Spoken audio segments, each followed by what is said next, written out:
Halos sunod-sunod na sakuna ang naitala sa bansa ngayong taon. Sa gitna nito ay ang patuloy na pag-alalay ng pamahalaan sa mga biktima. Patuloy na operasyon ng iba't ibang ahensya ng pamahalaan para matugunan ang pangangailangan ng ating mga kababayan na naapektuhan, binigyang diin ni Pangulong Ferdinand R. Marcos Jr. Magbabalita si Wendell Ramos.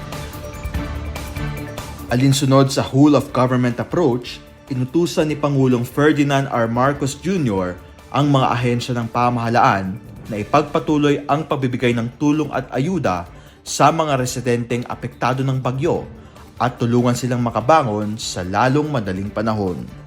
Kasama sa tulong ang Integrated Disaster Shelter Assistance Program ng Department of Human Settlements and Urban Development na magbibigay ng tulong pinansyal sa mga mamamayang nawalan o nasiraan ng tirahan dahil sa Super Typhoon Uwan. Nitong Huwebes ay bumisita ito sa Karamoran, Catanduanes na isa sa mga sinalanta ng bagyo.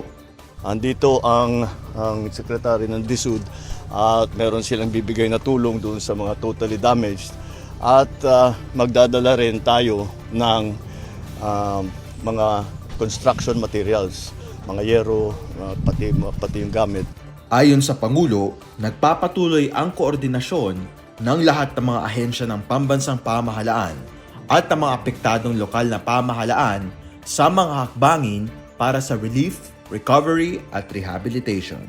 Matatandaang noong Nobyembre 5, nilagdaan ni Pangulong Marcos ang proklamasyon bilang 1077 na nagdedeklara ng isang taong National State of Calamity upang mapabilis ang mga kritikal na hakbang sa pagtugon at pagbangon matapos ang mga kalamidad.